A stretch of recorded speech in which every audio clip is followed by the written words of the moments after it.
আপনাদের জানিয়ে রাখি, শুক্রবারে আমার কাছে যত বড়ই কাজ থাকুক না কেন, আমি বাড়িতে থাকি। সারা সপ্তাহ আমি বাড়ি থাকি না, একটা দিন আমি বাড়ি থাকি শুক্রবার। ওই দিনকে আমার বাড়িতে প্রচুর লোকজন আসে, সাক্ষাৎ করে। কিন্তু আজকে শুক্রবারে আমি এই পশ্চিম বর্ধমানের বারাবণীতে এই কারণটাতে এসেছি, যখন শুনলাম যে এসটি এসসি মাইনরিটি ব্যাকওয়ার্ড ক্লাসের মঞ্চের পক্ষ থেকে হচ্ছে, আমি আর তখন বললাম যে আমি যাব, কারণ ওই দিনকে আমার না বাড়ি থাকলেও হবে। কারণ এই সময়ে আমাদের মধ্যে ঐক্যের দরকার, আমাদের মধ্যে একতার দরকার। আমাদের মধ্যে ঐক্য নাই বলে, আমাদের মধ্যে একতা নাই বলে আমরা আমাদের অধিকারটাকে ফিরে পাচ্ছি না, আমাদেরকে ভাগ করে রেখে দিয়েছে। বন্ধুগণ, আজকে যারা এসেছেন, মাইকের আওয়াজ যাচ্ছে, আমি একটা কথা বলবো, বাড়িতে গিয়ে মিলিয়ে নেবেন। আমরা ঐক্যের মধ্যে না থাকার ফলে, আমাদের মধ্যে ভ্রাতৃত্ব না থাকার জন্য এই বারাবণী বিধানসভার কথা বলে যায়। এখানে প্রায় 50% উপরে ভোটার এসটি এসসি কমিউনিটির মানুষ, প্রায় 9 থেকে 10% ভোটার মাইনরিটি কমিউনিটির মানুষ, সব মিলিয়ে ওবিসি মিলিয়ে দেখা যাবে প্রায় 60 থেকে 70% মানুষ ব্যাকওয়ার্ড ক্লাসের মধ্যে পড়ছে।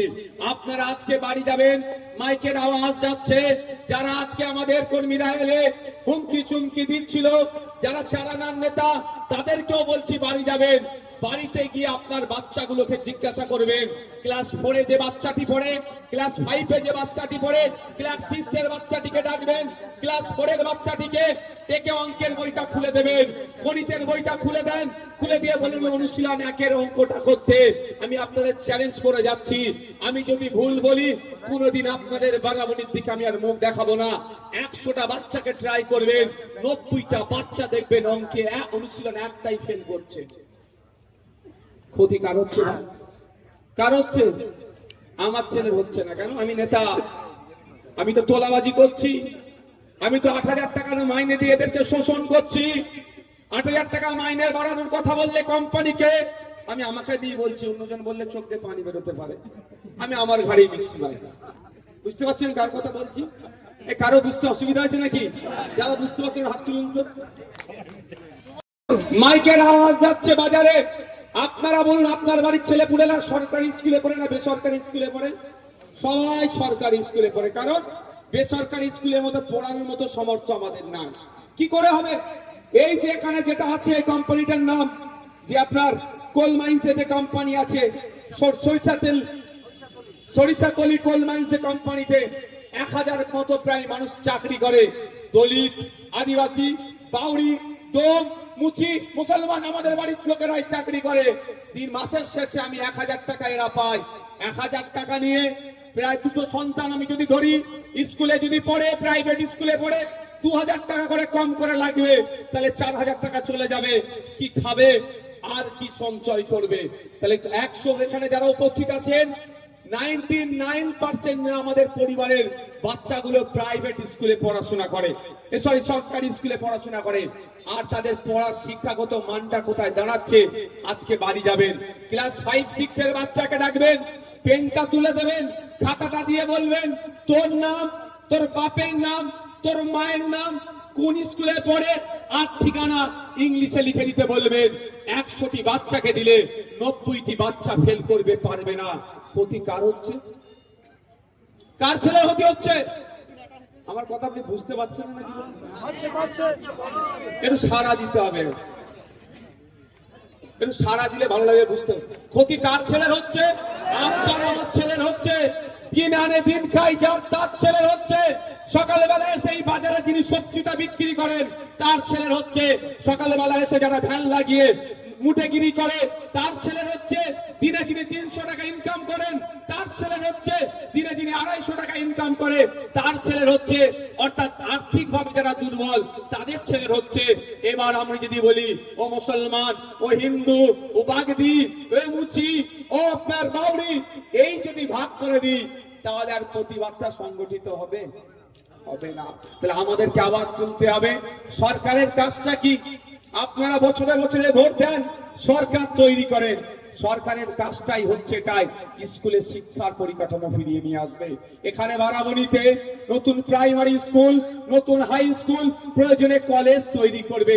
তার পরিবর্তে আমি আপনাদের বলে যাচ্ছি তথ্য নাই, আপনারা লোকাল আমাকে উত্তর দেবেন যদি আমি ভুল বলি। খোঁজ নিলে দেখা যাবে 2012 থেকে 2024 সারা পশ্চিম বাংলায় 25,000 প্রাইমারি স্কুল বন্ধ হয়ে গিয়েছে। তার মধ্যে বারাবণীতে একাধিক প্রাইমারি স্কুল বন্ধ হয়ে গিয়েছে। ক্ষতিটা কাদের হচ্ছে? আপনাদের হচ্ছে। নেতাদের কিন্তু এই ক্ষতি হয় না। কেন হয় না? নেতাদের তো তোলাবাজির টাকা আছে, নেতাদের তো কাটমানির টাকা আছে, সব প্রাইভেট স্কুলে পড়াচ্ছে। আর আপনি মান্ডি, আপনি কিসকু, আপনি আনসারি, আপনার বাড়ির ছেলে মেয়েটা সরকারি স্কুলে যাচ্ছে, মিড ডে মিল খাচ্চার বাড়ি চলে আসছে, আপনিও তাকে পরীক্ষা করছেন না। আর স্কলারশিপ দেওয়ার নাম করে বছরে বছরে শুধু পাস করিয়ে যাচ্ছে। আপনি ভাবছেন আপনার ছেলেটা শিক্ষিত হচ্ছে, সে কম্পিটিশনে দাঁড়াতে পারবে না। যখন কম্পিটিশনের সময় আসবে দেখবেন স্কুল ছেড়ে পালাচ্ছে, কাজে চলে যাচ্ছে। দিনের শেষে ক্ষতিগ্রস্ত আপনারা হচ্ছেন। আমার এটা বলার বক্তব্য এটাই যে আপনাকে আমাকে সজাগ থাকতে হবে, আপনাকে আমাকে ঐক্যবদ্ধ থাকতে হবে। আপনি আমি যদি ঐক্যবদ্ধ থাকতে না পারি, তাহলে এই রাজনৈতিক কারবারিরা আপনাকে আমাকে জাতের নামে, ধর্মের নামে, বর্ণের নামে লাগিয়ে দিয়ে আপনার আমার এলাকার স্কুলগুলোকে ধ্বংস করবে। তাই আজকে এখান থেকে আওয়াজ তুলতে হবে, বারাবণীর মানুষরা আওয়াজ তুলবে, এই মার্কেটের মানুষরা আওয়াজ তুলবে যে আমাদের স্কুলের শিক্ষক চাই, স্কুলের পরিকাঠামো ফিরিয়ে নিয়ে আসতে হবে। আমাদের বাচ্চারা যে স্কুলে গিয়ে পড়াশোনা করে শুধু মিড ডে মিল দিলে চলবে না, ওখানে শিক্ষক দিতে হবে, চক ডাস্টার দিতে হবে, স্কুলের পরিকাঠামোটা ফিরিয়ে নিয়ে আসতে হবে।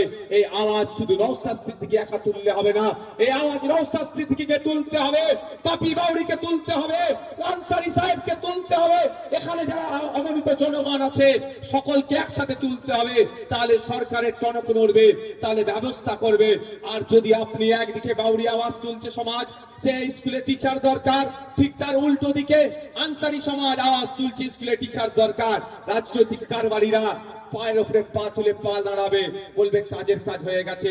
কারণ ও ওদের মতো 50টা লোককে নিয়ে চিৎকার করছে, এ 10টা লোককে নিয়ে চিৎকার করছে, এই আওয়াজে সাড়া দেবে না। যখন বাপি বাউরি, যখন আনসারী সাহেব এক জায়গায় দাঁড়িয়ে চিৎকার করবে, আওয়াজে সাড়া দিতে বাধ্য, তখন আপনার কাছে হাঁটু গেড়ে বসবে, আপনার স্কুলের টিচার দেওয়ার ব্যবস্থা করবে।